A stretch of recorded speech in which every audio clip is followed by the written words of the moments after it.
Kwa kweli Masudi ni pengo kubwa kwa sababu Masudi huyu alikuwa tayari kishafika nafasi ya ofisa mrakibu msaidizi wa polisi.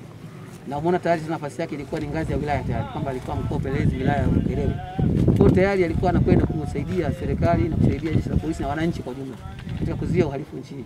Kwa zaidi ya kuwa mnamuona watu wa dini wamekuja kumzika kwa wingi, lakini serikali ilikuwepo, mkuu wa wilaya alikuwepo madiwani, walikuwepo wabunge, walikuwepo watu wote walikuwepo. Kwa maana kwamba tayari alikuwa ni mtu ambaye katika serikali hii na jeshi letu la polisi alikuwa anaelekea kwenda kusaidia katika nafasi kubwa. Lakini pia kwa ile staili yake ile pia ameshawishi watu wengi sana kuona kwamba nafasi ya kulingania kiroho, kwamba sisi polisi tunafanya kazi ya doria za kimwili, lakini Masudi alifanya doria zote mbili na ya kiroho pia, kwamba anawalingania watu kuacha maasi, uhalifu kwa kutumia Mungu, lakini wakati wanavaa gwanda anawakamata ambao wanafanya. Kwa hiyo anazuia uhalifu kwa njia mbili, za kimungu na za kimwili ambazo za kibinadamu.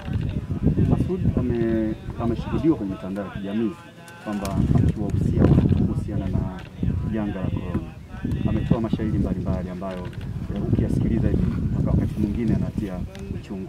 Pengine una wito gani kwa wananchi wa kawaida? Kama nilivyosema, Masudi alikuwa ni mtu ambaye alikuwa anasaidia jamii katika nyanja mbalimbali. Alikuwa ni msanii, alikuwa na fani mbalimbali, alikuwa ni shekhe, alikuwa ni ustazi, alikuwa ni afande polisi. Kwa hiyo alikuwa kila eneo anatoa ujumbe wa kuona watu wanakuwa salama. Kwenye corona alitoa shairi lake akalirusha kwenye mitandao na maeneo mbalimbali kwamba watu wajilinde, wanawe mikono, wavae barakoa, watumie visafisha mikono na mikusanyiko sio lazima waepuke. Kwa hiyo yote haya na ndio serikali inalingania. Kwa Masudi alikuwa anafanya kazi ya serikali na kazi ya kibinadamu ya kuepusha wanadamu wasidhurike zaidi.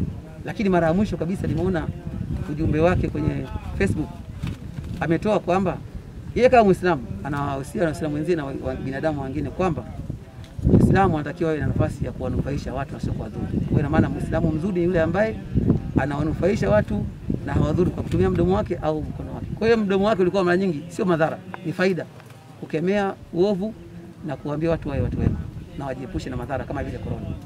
Ukilinganisha umri wa Inspector Masudi na yale ambayo kufanya, lakini pia ukitizama hali halisi ya umri wa watu ambao wanalingana na yeye walioko mitaani, unapata picha gani?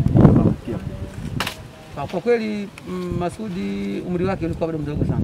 Alikuwa bado mdogo na ni katika maafisa wadogo ambao ndani ya jeshi la polisi, ambao kwa muda mrefu angesaidia jeshi kwa muda mrefu. Lakini pia alikuwa mzalishaji, yani mtu ambaye productive, yani mtu mwenye faida katika jamii, katika jeshi na katika kazi mbalimbali. Sasa kuondoka wake ni hasara kubwa sana katika jamii, familia, jeshi la polisi na serikali kwa jumla, ni hasara. Kwa hiyo tunasikitika sana kwa sababu baadhi ya watu wa umri wake hawafanyi hivyo. Unaweza kuta kuna askari au mfanyakazi wa serikali mwingine kwa umri wake atakuwa akitoka kazini anakwenda tu kujirusha au kufanya masharehe na nini na vitu vingine. Lakini alikuwa akitumia muda wake baada ya kazi, anatumia muda wake kuiasa jamii, kuacha maovu na kufanya mambo ambayo yanamfurahisha Mungu na dunia kwa jumla. Shukrani. Asante sana.